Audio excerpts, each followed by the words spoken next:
Alright, the leopard fruit just got a full-on rework and it's now called Tiger.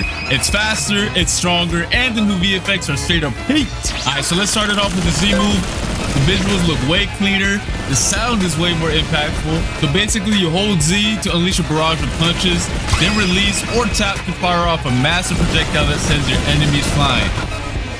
X move also got a complete overhaul and it's looking clean. You got two versions now depending on where you use it. On the ground, you are going to fire a blazing wheel that tears across the battlefield and climbs over anything in its path. But once you use it in the air, it's going to turn into a horizontal strike that feels like a straight upgrade from the old move. Alright, so next up is the C ability. And the C ability is actually insane. So just like before, it's going to launch you forward in the burst of speed, dragging your enemies along with you, and once you slam into the ground, it's going to erupt massive spikes.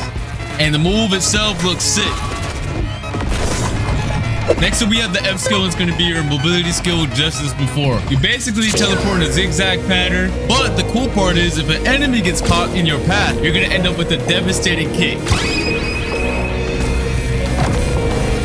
Alright, next up we have the transformation itself, and get ready because this transformation is insane. Alright, here we go.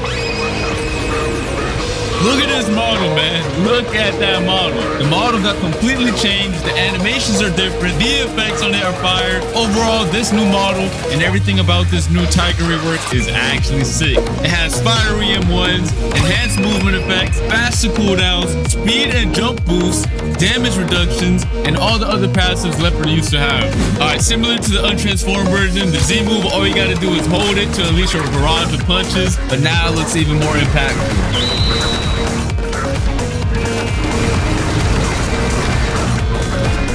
Alright, so next up we have the X move, which also splits into two styles again.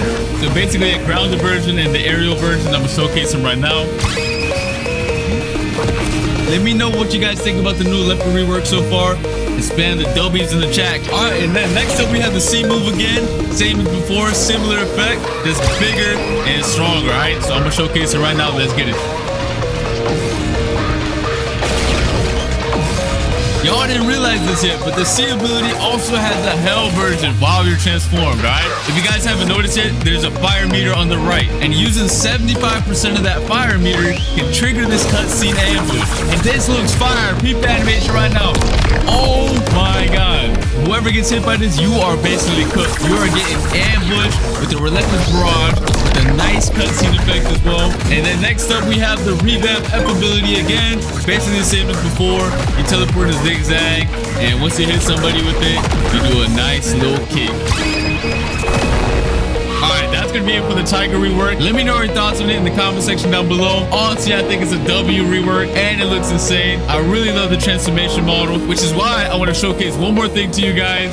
Another transformation. Tiger has two transformations and y'all about to see it right now. The goal of this awakening is to give you some extra power for a limited time to close out the battle.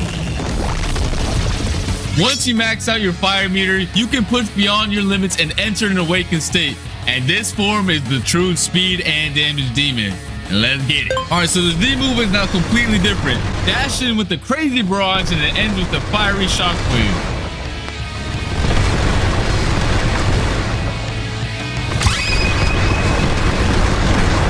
And then next up we have the X move.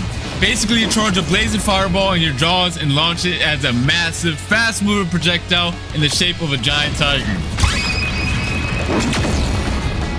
And then next up, we have the C move, which is going to be even more insane than the previous version, alright? You blitz ahead with razor-sharp claw slashes, ending in an even more devastating finishing punch. And that's not all. So remember how I said this fruit turns into a speed demon? Well, let me show you why. Once you use the C skill while in either tiger form, you gain a massive speed boost.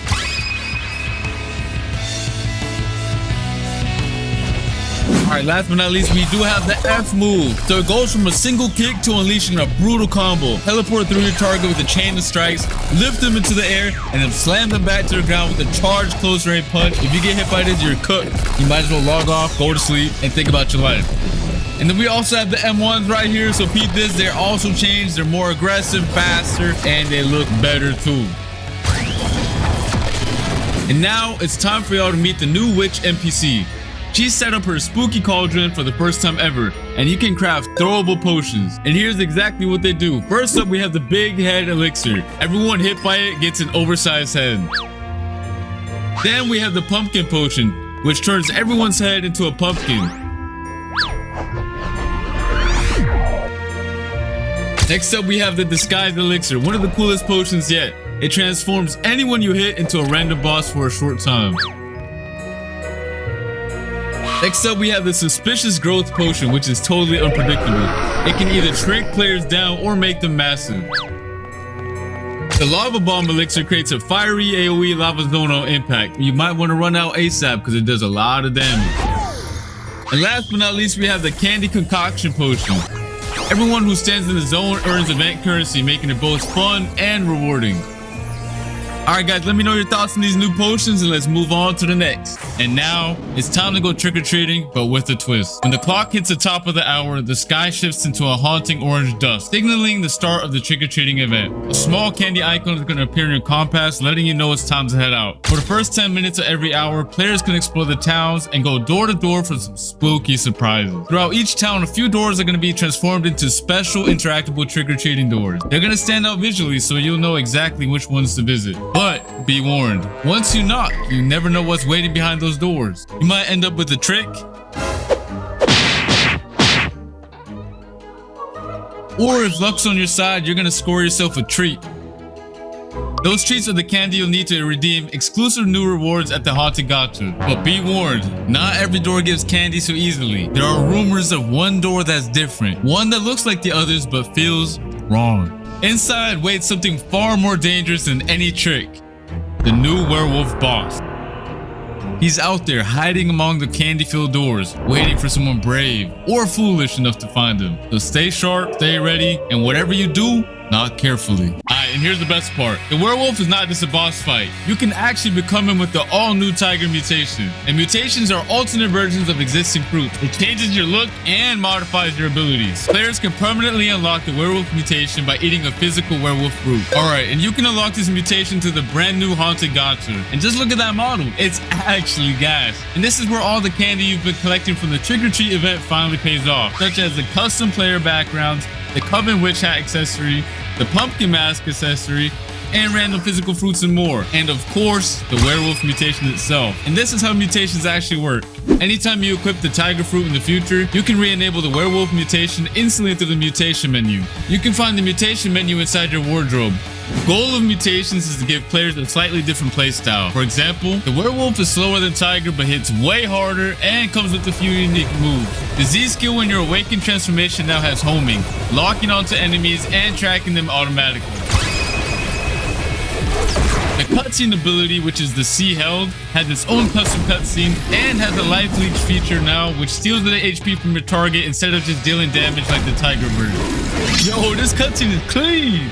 And don't forget, the other skills will also have some small changes to support the werewolf's tanky playstyle. And yeah, that's basically it for this update. Hope you guys enjoyed everything you saw in this video. We have the new trick-or-treat event, we got new potions, we got the werewolf mutation, we got the werewolf boss, we got the new tiger rework, which is absolutely banger. Anyways, I think this is the W event overall, and I'll see you guys for the next video, alright?